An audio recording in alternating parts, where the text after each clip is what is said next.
Okay, good afternoon. I know a number of you are just joining us. For those of you who are just joining, I'm Bill McCarthy from the O'Callahan Society, and you're in the right place. In just a minute, Captain Carlin is going to introduce this afternoon's guest speaker, Admiral Lacore. I just want to say one thing. I had the privilege of serving with Admiral Lacore's husband, another naval aviator, a number of years ago, and they are a great Navy family. But normally in the meeting that preceded this, we would introduce the new commanding officer of the unit. But rather than kind of doing that twice, I have the privilege of introducing the new commanding officer of the NROTC unit Holy Cross, Captain Marv, call sign Marvelous, Carlin, who was a frog pilot. If you don't know what that is, he's in their own parlance, an unrestricted naval aviator. That is a helicopter pilot who started his naval aviation career flying helicopters that were older than he was. And he had the dubious honor of hauling ammunition around the fleet and landing it on very small decks. Having survived that and having transitioned to a slightly more modern aircraft, he commanded the Helicopter Sea Control Squadron 2 and has served as air boss on Bataan. He has served a variety of shore positions and most recently has come from tours in Italy where he was at the Combined Joint Operations from the Sea Center of Excellence. Only NATO can come up with a title like that. And where he served as the Director for Resources and Requirements for Commander Naval Forces Europe and Africa, as well as Commander 6th Fleet. And that's where he served with Admiral Lacore. Captain, we are thrilled to have you on board. We're thrilled to see a naval aviator at the helm, and we wish you every success in your tour here. Over to you, sir.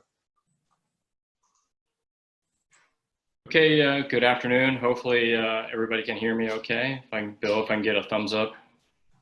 Okay, fantastic. All right, thank you for that introduction. And welcome to all the alumni, parents, midshipmen, and the O'Callahan Society. I'm your moderator for the rest of this afternoon, and I just want to throw out some quick ground rules for everybody because this is a new platform for some.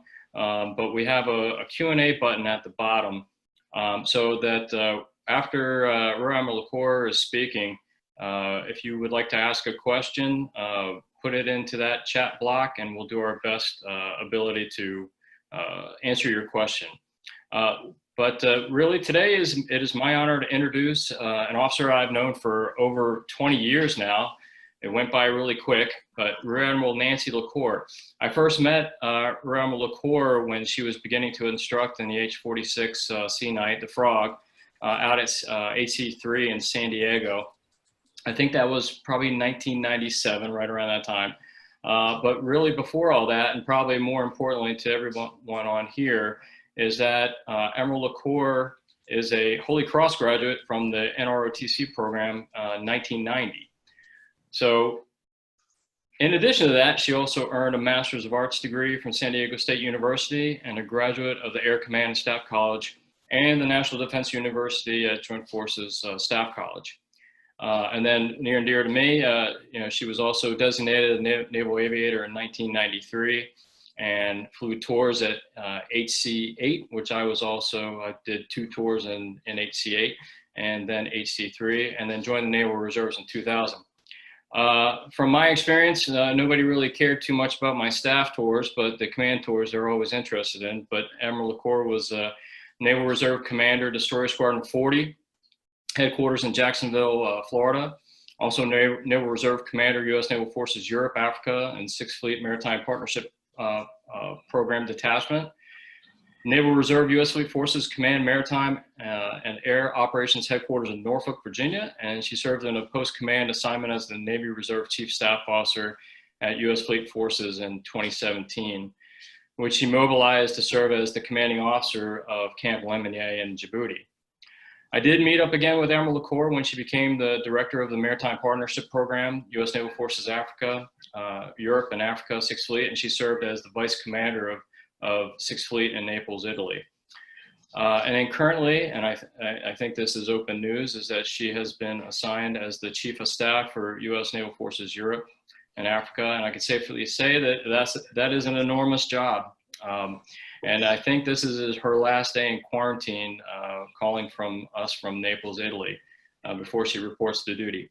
So I would also be remiss not to mention Admiral Lacore's extensive volunteer work, especially with the nonprofit Wounded Wear.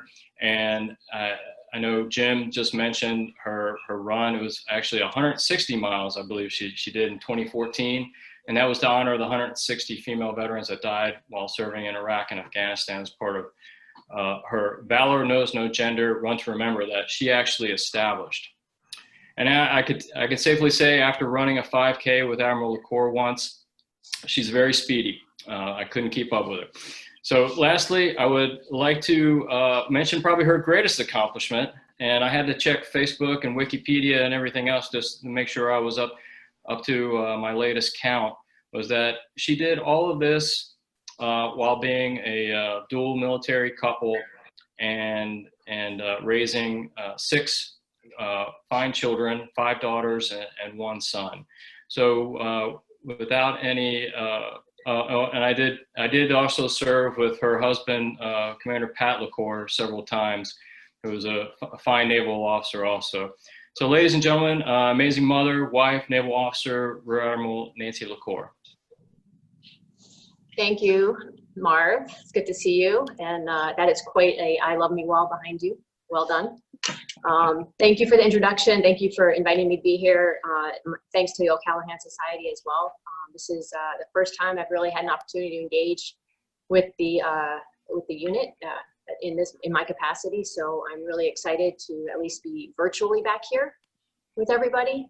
And I do want to mention one other connection too. My father, he would be really tickled right now to know that I'm doing this. He was also a Holy Cross NROTC alumni, and the reason why I chose the program. He passed away a few years ago, but I honestly don't know anyone who was prouder of being a Crusader and being a naval officer than my dad. He was one of those guys who always had a ball cap on, and he generally rotated between a purple Holy Cross hat and then a navy blue Holy Cross NROTC hat. Those were his go-to hats. He talked so much about the Navy, you honestly would think that he had spent 40 years in the Navy instead of 4. And it all started here. So it's all in the family for us.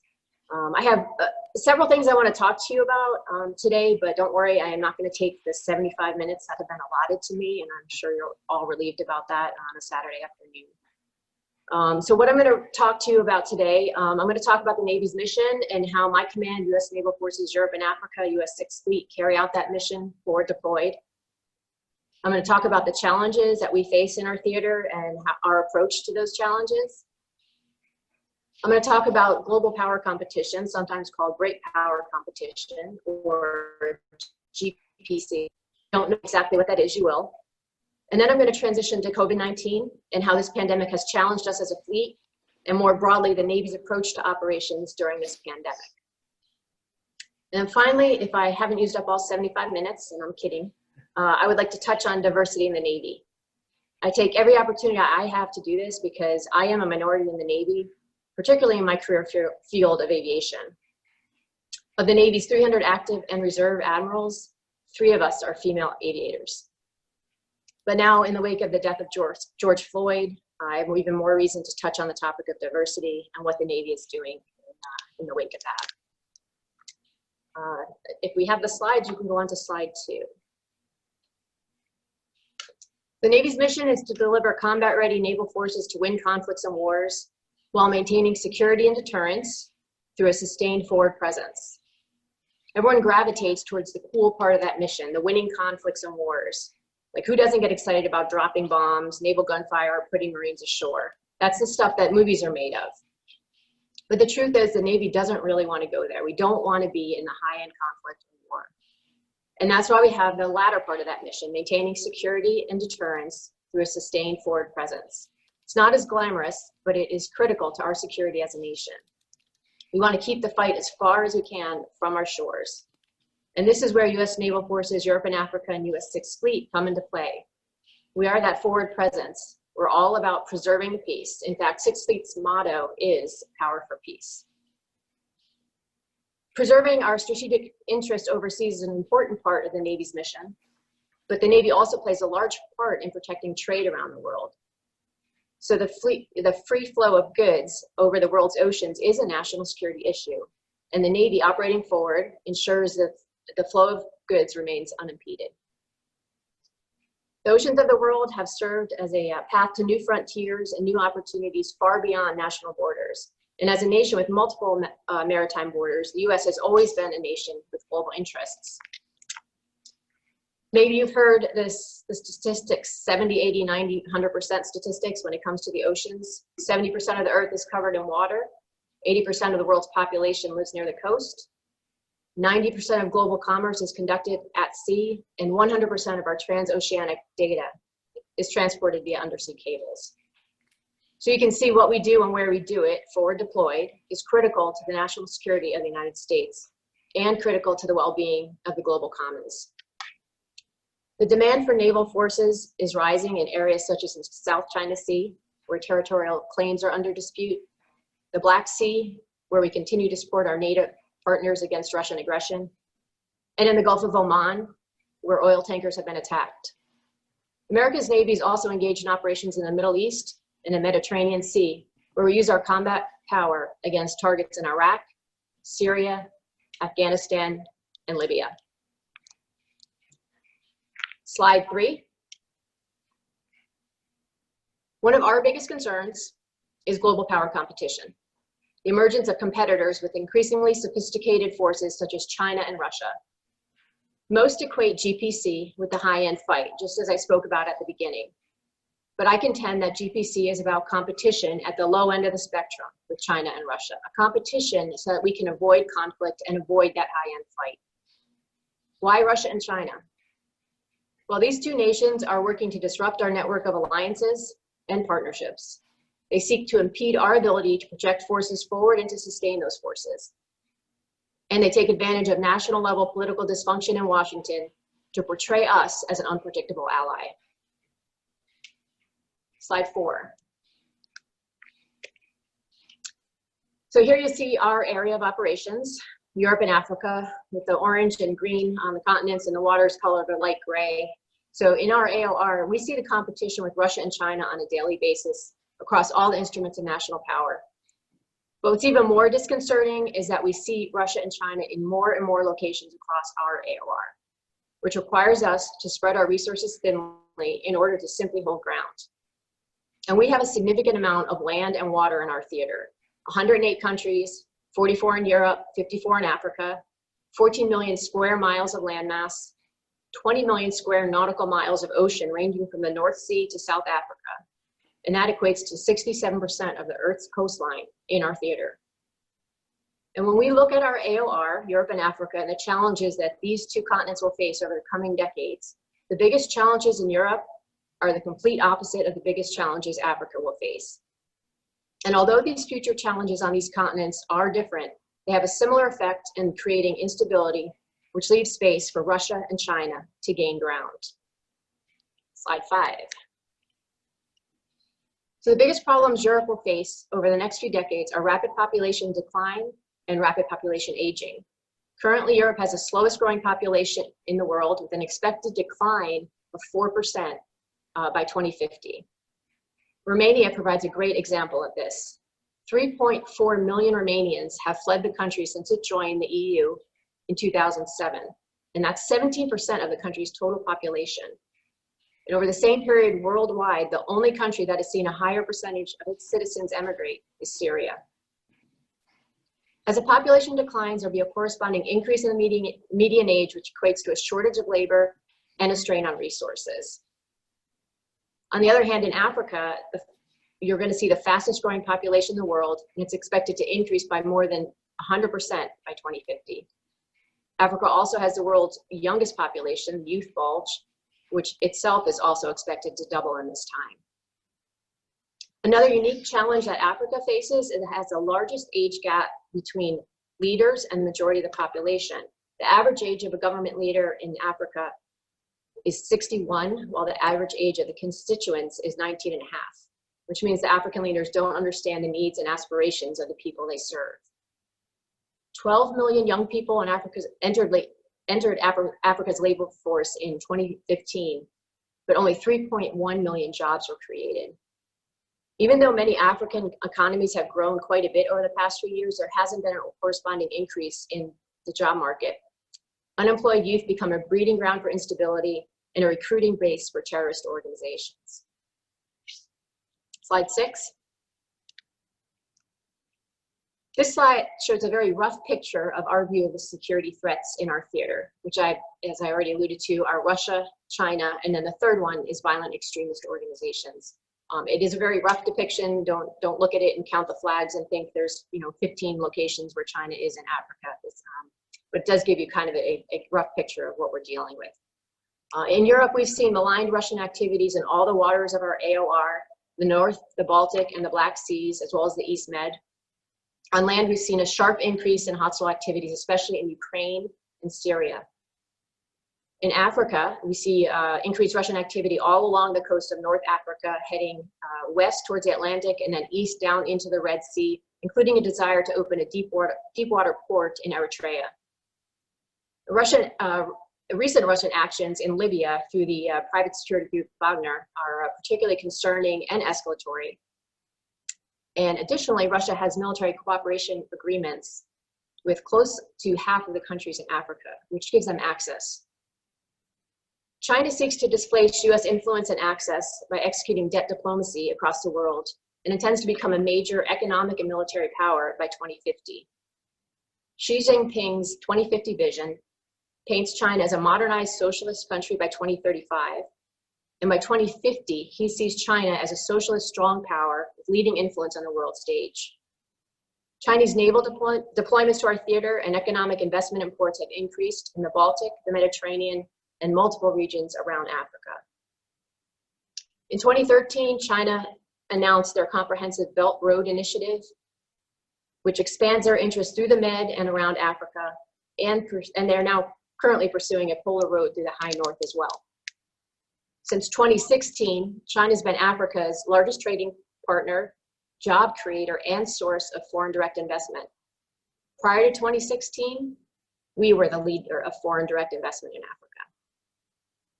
In Europe, we've seen significant Chinese investment in Rotterdam, Antwerp, Piraeus, Vado, Ashdod, and Haifa, as well as facilities in the Bosporus. In Africa, they've made significant investment in the Suez Canal Authority, which is very concerning, ports in Morocco, Cote d'Ivoire, and Tanzania. China's only forward Navy base is in Djibouti, 6 miles from the US military base there, and on strategically significant Bab el-Mandeb Strait. This base can potentially hold 10,000 PLAN. And I'd be happy to talk more about this during the Q&A because I was the base commander in Djibouti when that Chinese base opened. So violent extremist organizations are a threat, I think, to every AOR. We are specifically concerned about foreign fighter flows between Europe, the Middle East, and Africa, which increase instability in those areas and are just ready to light off and cause significant consequences to the US and NATO as well. Slide 7. So what are we doing about this? Well, the Navy is just a small piece of the whole of government approach to countering Russian and Chinese influence in Africa and Europe. We augment diplomatic, information, and economic initiatives, and we do our part with people and platforms, primarily with ships.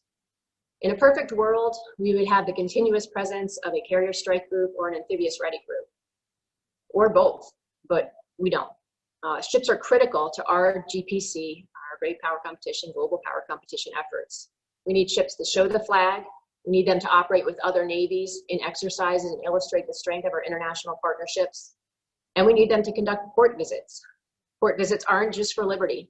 A port visit from US warship hits all the instruments of national power. It's an obvious military message, but it also presents a significant information opportunity as well as diplomatic and economic investment in that country. Lately, the carrier strike groups and amphibious ready groups have just passed through our theater on their way to sportier theaters. But lucky for us, we have four deployed naval force ships in Rota, Spain. USS Roosevelt is pictured in the top left, as well as our command ship, USS Mount Whitney, on the bottom left. We've also partnered with the Coast Guard to help us engage with their ships with our many African nations. And just recently, we welcomed our newest forward deployed ship, the USS Herschel Woody Williams, pictured on the right, an expeditionary sea base capable of a wide variety of missions, which is currently floating around the northern coast of Africa. In the absence of a strong at-sea presence, we rely heavily on personal engagements, from the 4-star level down to the 04 level and below. We build and maintain relationships across our theater for solidarity, for access, and simply to ensure that we don't cede space to Russia and China. So what I've presented and what I've just talked about is the perfect world stage.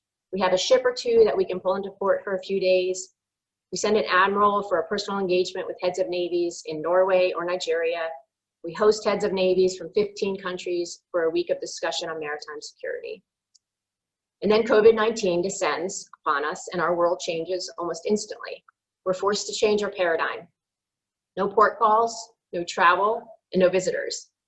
We're about 6 months into our new pandemic paradigm, and just now, I would say, really starting to maximize virtual engagements like this with our partners. And nothing's easy anymore for us and for us all personally as well. Slide 8. So moving on to COVID now, the Department of Defense has 3 priorities for dealing with coronavirus. First is protecting our people. Second is for maintaining mission readiness. And 3 is supporting the whole of government effort. We're taking the necessary precautions to keep everyone safe and informed. And as an overseas command, we coordinate closely with our host nation. Our intent is to be proactive and transparent in all of our actions. So the Navy's response to COVID has been truly remarkable. In 30 years, I have never seen so many changes happen so quickly, from teleworking to getting testing materials and PPE to where we need it most, which is the ships, to changing long-standing policy in a matter of days. The focus has been on readiness, clean ships, and on preserving the accession pipeline, which includes you. The Navy cannot afford to stop bringing sailors into the service. We are a well-oiled machine and have mastered the art of balancing personnel gains and losses. If we fail to meet our security, because as I pointed out at the beginning, we are the away game. Whatever measures your leaders here and in the broader Naval Education and Training Command have imposed on you and this NROTC program, trust there are good reasons for it. I have a son at the Naval Academy. He's a second-class midshipman who is eager for this year as he would finally have the privilege of liberty and civilian clothes. Now, no liberty until last weekend. It was the first time they had a very controlled liberty for, small time for everyone. So again, there's a reason for it. Operational readiness depends on maintaining the accession pipeline, as I said earlier. Let me talk to you for a few minutes about how we are ensuring our enlisted accessions are on track. Even under the best circumstances, accession numbers are challenging to meet. Recruit Training Command has to produce 40,000 sailors this fiscal year in order to fill 10,000 open at-sea billets and to cover the expected 20,000 sailors who will leave the Navy, either because their contract is up or they're retiring. So Recruit Training Command, RTC, in Great Lakes, the sole source for our enlisted accession, employed some very innovative, some might say draconian measures to ensure that we are able to continue pushing sailors to the fleet. After initially halting boot camp for a few weeks to develop a plan on how to safely operate during COVID, they restarted with a reduced class size of 500 and created a bubble. They did this by having their recruits quarantine at home for 14 days and then quarantine again upon arrival. And in order to facilitate the social distancing necessary for that quarantine, the Training Command had to secure a contract with nearby Great Wolf Lodge to house the recruits, although they had no access to the water park. It worked out great, I think, on both parts, because I'm sure the Great Wolf Lodge wasn't having a lot of customers at that point in time. So the protocols regarding the quarantine for the recruits are not like extraordinary. They're kind of necessary and becoming more and more common practice. But what was extraordinary in the Recruit Training Command story is that it wasn't just the recruits who were quarantined. More than 800 recruit division commanders and other instructors were sequestered to the base rather than being allowed to go home at night. in order to reduce the risk of contact with COVID-19. It was pretty strict, but it worked. And by July, the training command was back to taking in 1,200 recruits a week, which was the pre-COVID standard. And as you know, the Navy's had to make adjustments to officer accessions as well. Luckily, the officer accession goal is significantly less, around 2,000 officers this fiscal year. At Officer Training Command, OTC, candidates had the same protocol that they saw at RTC. So candidates had to quarantine at home for 2 weeks, and then once they showed up, they had another 14 upon arrival in Newport, and then they were restricted to the base for the duration of their training. My reasons for talking to you about RTC and OTC is so you can understand the importance of any and all of the restrictions that are being imposed on you right now as a result of COVID. The sessions are mission essential, and that's why we've implemented extremely cautious measures to ensure that we can continue the accession training pipelines. As a parent of a midshipman at the Naval Academy, I seriously questioned how and why they were going to bring the mids back, almost 5,000 of them, and put them in one dorm during COVID. Well, as you may have heard, they aren't all in one dorm. The Naval Academy contracted with St. John's University across the street to put some mids in those dorms, which are empty because the school did not reconvene in person. Additionally, they phased the return of the midshipmen so gradually that they still don't have all the midshipmen back on campus, back on the yard in Annapolis. But just as I was questioning the decision to bring my son back to school in mid-July, he was among the first to go back. The commandant said something that rang true. You can't teach leadership remotely. So midshipmen, I say to you, embrace the situation. Try not to focus too much on how it used to be or how it should be. Learning remotely is not ideal. PTing on your own might not be your preference. But when I was a 4th class midshipman, I had drill every Saturday morning of the entire first semester from 06 to noon. And that wasn't ideal either. Put a big damper on Friday evenings for sure. Slide 9. So before we move on to Q&As, I want to talk a few minutes about diversity for the reasons I mentioned at the start of my remarks. It's a really tough topic for the Navy. It's hard to even fully frame the problem, much less really develop solutions, particularly because diversity, inclusion, implicit bias, whatever buzzword you wish to use, are really bigger than the Navy. They're cultural and societal issues, but the Navy has to address them. As an organization and stated in our Sailor's Creed, we are committed to excellence and the fair treatment of all. So let me offer my personal perspective on diversity and inclusion as it relates to gender. A bit of history, because in the Navy, career field restrictions are a big piece of the gender diversity narrative. In 1993, the Combat Exclusion Law was repealed, which opened maritime and aviation combat positions to women, but still restricted us from ground, submarine, and special forces. I remember this well because I had just completed flight school in 1993 and was offered the opportunity to transition to combat aircraft after I had already selected the Mighty Frog, a logistics helicopter. It wasn't until 2016 that all combat roles were finally open to women across all services. In the Navy, we now have some women, we now have a fair number of women serving in submarines, but we don't yet have any SEALs, although I'm confident that this will happen soon, and maybe I'm talking to one of those future SEALs right now.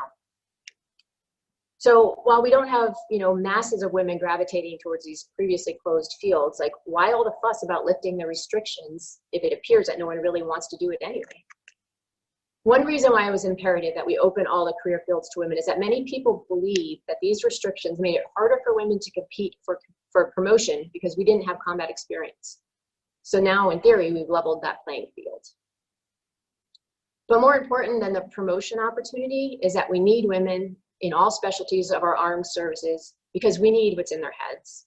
The diversity of thought, perspective, and experience, especially in the most critical combat roles. It's not about giving special breaks to select groups. It's about creating a culture where individuals can excel and bring new and needed skills to our missions. I'm not an expert, and I haven't done a lot of research on this topic, so I just want to offer you my practitioner's perspective. First, if you're serious about making women an equal part of the force, you have to recognize that women and men are different, physically, mentally, and emotionally. We're different, and we need different programs to support us, from tailored healthcare to correctly fitted personal protective gear. Maybe you heard about the all-women spacewalk last year that was canceled because at first there wasn't enough size small spacesuits for all the women to go out at the same time. Did not surprise me at all. I grew up in aviation, and now I'm very good and adept at converting men's sizes to women's because that was all they had. I wore men's uniforms for my career. Second, integration is not inclusion, but it's a start, and it's critical to achieving a culture of inclusion. I personally believe that all women units are not the way to build an inclusive, diverse force. Although I admit there are some pretty compelling exceptions to this, and if you want to learn about one of those, I encourage you to read about the female engagement teams that deploy with our special forces and Marines. The way to build a climate of inclusion is to have integrated units. When women are integrated into units, it forces trust. So here's an example. As a pilot, I instinctively trust the aircraft maintenance personnel literally with my life. I don't walk around behind them checking to see that they've tightened every screw, returned every tool, and performed all the systems checks correctly. I trust them. And when women are part of the team and fully integrated with men in roles like these, they're automatically trusted as well. My final point on this is that when the Navy focuses on evidence-based and appropriate accommodations for women, including berthing aboard ships, operational equipment, and uniforms, as well as the childbearing, child rearing, and family life, it benefits everyone in uniform. It's not a women's issue. So what is the Navy doing in the wake of George Floyd's death and the civil unrest that followed? In June, the Navy launched Task Force One Navy. The task force is led by 2 admirals and a few captains, most of whom are ethnically diverse. Chief of Naval Personnel, Vice Admiral Now, offered the following on the makeup of Task Force One Navy. These are not figureheads. That is not why they are there. We think that diversity built into the task force is important. It's not just about race, ethnicity, and gender. It's where we are from, what your education was, what lens do you look through. The task force is going to look at a number of issues, including barriers to service entry, scholarship and mentorship opportunities for potential recruits, talent management, training and education throughout career paths, evaluations, promotions, advancements, racial disparities in the justice system, and healthcare disparities. The approach Task Force One Navy is taking is innovative. Normally, the Navy responds to a crisis with a stand down and pause in operations to conduct training. This time, we're listening. And Task Force One Navy is a sprint effort. It has a 6-month lifespan. So leadership is holding listening sessions across the Navy where diverse groups of sailors are able to speak openly and frankly to these admirals. The CNO Admiral Gilday has also directed leaders at all levels across the Navy to have what he calls necessary conversations. And he said, and this is a quote, "As a Navy, we must seize this opportunity to engage in conversations about race relations and inclusion within our force. Now is the time to have open and honest conversations across our Navy. We need to identify what is really happening, understand where barriers exist, and listen to all perspectives on how we can bring our unique skill sets together to tackle these issues. This is not the problem of one group of people. This is our Navy, and we need a greater understanding of the experiences that make us one Navy team and build trust and connection in our team." So in closing, to the midshipmen again, I offer you this. Soon you'll be in the fleet, and your peers will have had a similarly unique training experience with virtual classes and maybe no summer cruises. I agree with the Commandant of the Naval Academy. There are some things you can't teach remotely, and there are some things you can't experience remotely. So when it's safe to do so, be assured that we will get you all of that. And with that, I am going to conclude, and I will turn it back over to Captain Carlin to see if we have any questions. Okay, thank you very much, Admiral. Great to see you again. Thanks for admiring my I Love Me wall. It means a lot. We do have one operational question. I'd like to start with that one first, if that's okay. And if you're too new over there to be able to answer any of these, please just let us know. The first question is from Midshipman Hagedorn, and he's asking, is the change in relative investment in Africa due to an increase in Chinese investment, or is it due to a reduction in investment by the U.S.? If it's, he's asking if it's both, which is the driving reason for the change? So I would say both. And I know that's a big point of contention when I have had meetings with a wide group of African nations represented by both government, military, academia. they will tell you it's both as well. They're very disappointed in the Africa strategy that came out a couple of years ago, which clearly, in their minds, is clearly about what we can do in Africa, not about Africa. And the investment has definitely decreased, and Chinese investment is everywhere. If you travel around Africa, there's Chinese signs everywhere on all the coasts. So I think it's a combination of both. Why? I can't really speak to why our government has opted not to, but of course, you know, there's a lot of demand for resources, and you have to prioritize. And I think a lot of our time and energy is focused towards China right now, you know, towards the Pacific, not in Africa per se. So, yeah. Right. So the competition with South China Sea and Right. China, Right. exactly. Yeah. Being a N8 guy, resources and requirements, I saw that fight all the time. So, yes. So I've got another slew of questions from the midshipmen, if that's all right. Yeah, sure. Okay. First one is, what lessons from the NROTC and flight school prepared you for the challenges you had to face as a flag officer? So I think one of the biggest things is, and maybe this is probably more from flight school than the unit, but was trust your instincts, right? You certainly remember that as an aviator, the seat of your pants feeling, you know, looking at your instruments, you know, making sure that you know where you are and what you're doing. And I think that's something that I rely on a lot now. When you start to get that little feeling, and I still get it, there's, you know, several times a week I'll get this feeling like, I don't know if this is right. And, you know, and because of that, I think lesson in trust your instincts, I speak up. So that's one of the major things I think I've taken along my career. Okay, fantastic. The next question is, what made you want to serve, and what has been the most rewarding part of your time in service? So my dad is what really made me want to serve. It wasn't like I had a lifelong desire to be in the military. He kind of just said, hey, why don't you see if you can get a scholarship? And then, hey, why don't you use it for a year? Because you can always walk away. And I love the camaraderie of the unit. That was, you know, what kept me in it. And I think some of the most rewarding thing, I mean, of course, it's the people. I mean, you're never meet like the same type of person twice. You know, 30 years, I'm still meeting new people, learning new things, like literally like every day. So the opportunity to work with such a wide variety of people is certainly one of the most rewarding things. But I also really enjoy the opportunity to work with international militaries too. You know, I spent a lot of time abroad, not permanently, a lot of traveling abroad, I guess, and working for periods of time. And I just think it's again, just broadens your horizons and gives you a more unique perspective on the world. That's great. I know. Do you miss the squadron life? I know I missed the squadron greatly after doing several staff jobs and being in cubicles. So do you miss that also?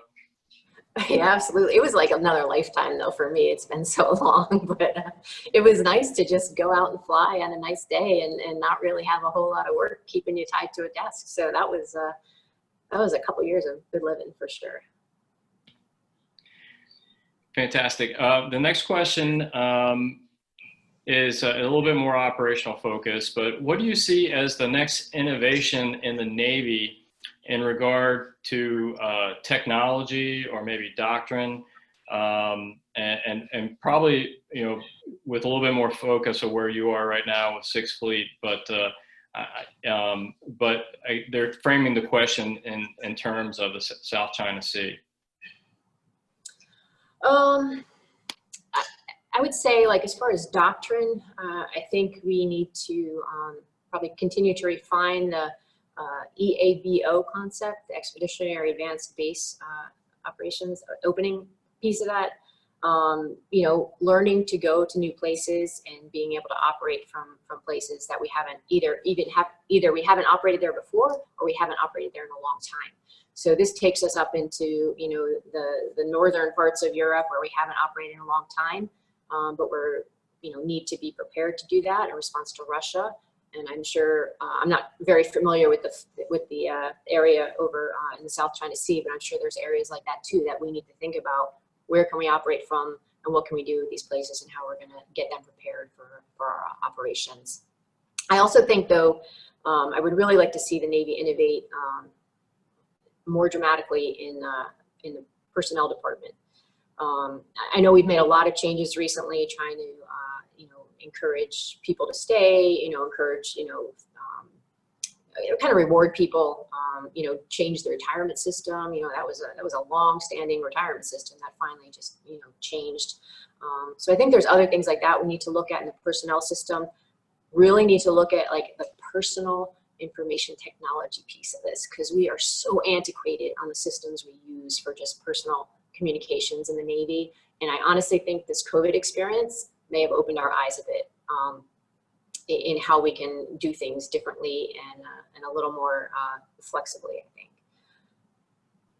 Roger that. A little bit self-serving question, but the battalion just listened to the Medal of Honor winner Herschel Woody Williams speak on a Medal of Honor series, and I know I personally did a lot of work to getting that ship into the Sixth Fleet AOR. I'm just curious. I know you stated briefly where the ship was stationed, and being one of the larger flight decks in the fleet, have you seen that become any type of game changer for Sixth Fleet in your time there so far? Not yet, but it's really only been here for I think about a month. But it is in demand. Both the combatant commanders want a lot of the Hershey Woody Williams. So we're trying to get creative. The planners are trying to get really creative on sending it to as many places as possible for just a short period of time, and trying to do. I think we'll be doing a lot with probably Special Forces and Marines with that ship. So more to follow. Definitely. The next question. I know it comes up, during my time there, but the question is, and there may not be a position, but what is Sixth Fleet's position on the recent rise in tensions between Greece and Turkey? Yeah. So our position, of course, is whatever State Department's position is. We support, we follow state's lead on that. It's a very, how do you do it when two of your allies are at odds with each other? I think I don't think we have a firm position on that, but we do spend a lot of time in that area that's in dispute. Just keep an eye on things.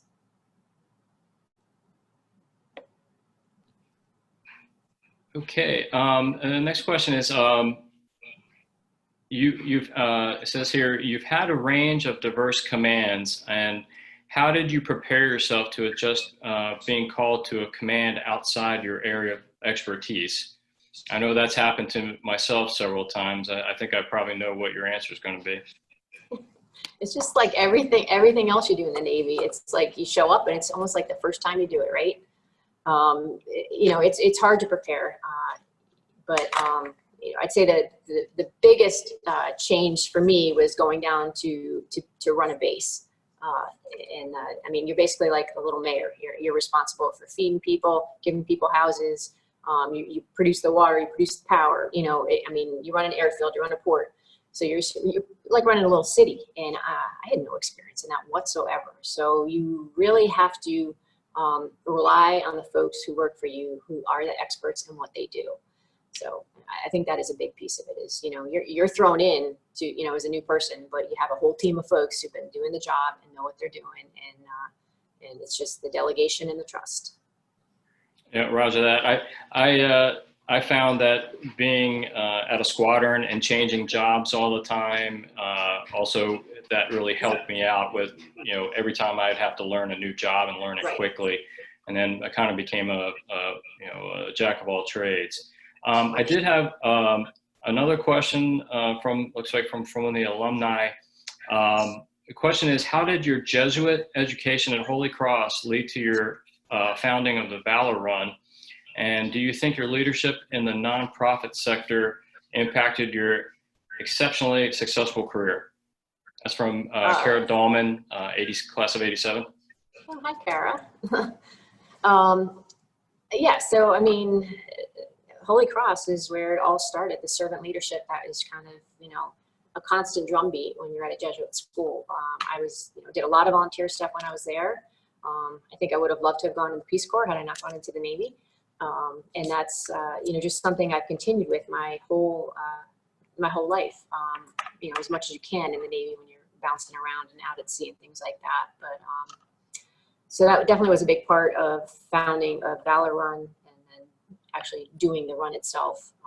Was, you know, I was like, hey, I'm doing a lot of running. Like, what can I do with this? Like, and it just was like, well, maybe I can raise money for some people. You know, people do this, and so that's how it kind of all came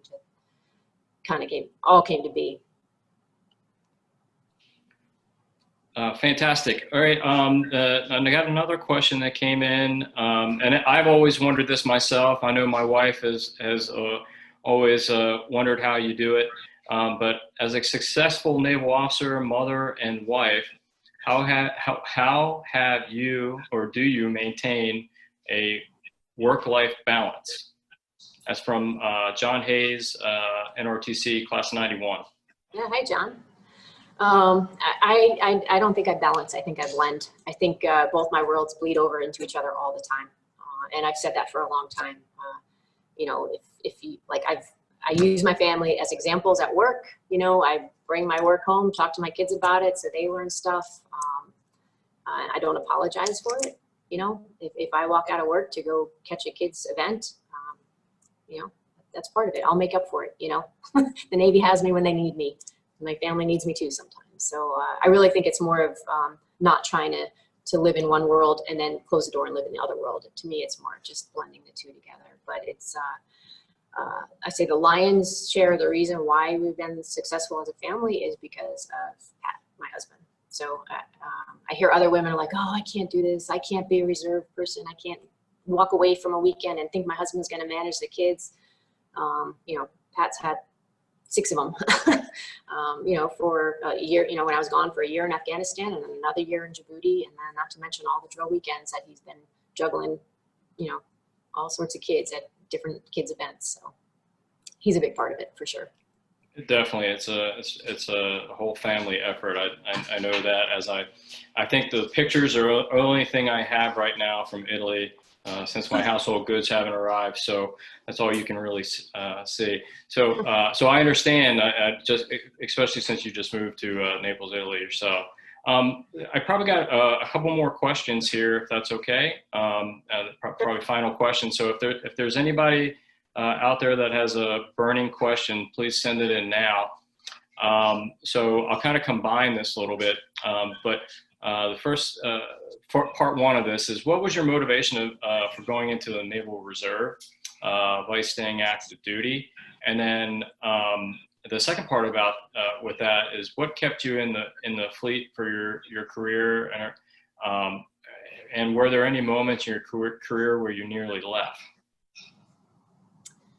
Okay, yeah. So let's talk about any moments I might have almost left, because that preceded my my transition into the reserve. So, you know, I fully intended, when I finished my tour at HC8, my first, you know, sea flying tour, I fully intended, you know, Pat and I just got married towards the end of that tour. I fully intended to make a career out of it, and Pat was going to leave. He was going to get out of the Navy, and we were going to, you know, have a couple kids, whatever, and that's how it was going to be. And then we tried to get orders to co-locate. And in our community, you know, it's tough because we did not have a lot of squadrons. So we spent a really long time trying to get orders together. We did get them together, so we both got out to San Diego. But that experience kind of scarred me a little bit. And so I think that was sort of when I sort of had that turn of like, I'm not really sure that this is going to work, right? And then I had my first child, and then I was like, okay, I'm going to go in reserve now. So that made it pretty easy. I just was not up for the challenge of multiple deployments. And I really would not have been able to compete as an aviator, you know, and with the number of children that we wanted to have. So that's why I transitioned into the reserve. And honestly, the reserve is the best kept secret in the Navy. It is a fantastic way, particularly for women, if I could speak just to women for a second, it's a fantastic way to stay employed in a part-time basis, like if you want to do that, raise a family, and you still get to be in the military. And then you have options like I'm doing right now, where I'm back on active duty for 2 years. I went back on active duty for a year in Afghanistan, back on active duty for a year in Djibouti, did 2 years of active duty at Warfare Development Command. So you have all sorts of opportunities, and the joy of it is it's not a detailer telling you where to go. You get to pick. Not in the case of a mobilization, you don't have a whole lot of choice in that, but a lot of these other full-time, active duty orders, you do have a choice and you get to pick. And so you can work that around your family life. So yeah, the reserve is definitely the best kept secret in the world. And my husband, Pat's always like, he goes, why do you get to go to so many nice places? So I've had just some fantastic travel opportunities in the reserve as well. Right, and I guess I should say Pat, Commander Pat Lacore, he was active duty till when? So you guys were a dual military couple? Yes, till a year and a half ago. He retired Right. a year and a half ago at 28 years. So yeah, it was a lot of juggling for a long time. Right. So trying to mesh co-locations and I agree with you. I've seen the Naval Reserve work for very well for a lot of people where they thrived in the Naval Reserve, where it might not have worked out as well for them in active duty. Well, ma'am, I think that was the last question I had for you today. On behalf of myself and the battalion, I'd like to say thank you for sharing your time with us today. I know we're getting a lot out of it, and we wish you the best. Newly reporting to Naples, Italy, Bella Napoli. Please enjoy your time, and I'd like to hand it back over to Jim Delahanty. Thank you. Thank you, Captain. Very well done this afternoon, and thank you very much, Captain, for moderating the session. Admiral, saying hello as a P90, and welcome back to Holy Cross, at least over the airwaves here. And we hope to sometime in the maybe not too distant future, certainly while Captain Carlin's still around, maybe get you back on campus somehow. I would love it. That'd be great. And what we'd like to do is present you, and we'll have to send it to you, of course, with a little memento. And being the O'Callahan Society, we have the biography written by John Satterfield published in 2011. Saving Big Ben. I don't know if you had a chance to read it. I hope not, because we're going to send it to you. That's awesome. Thank you.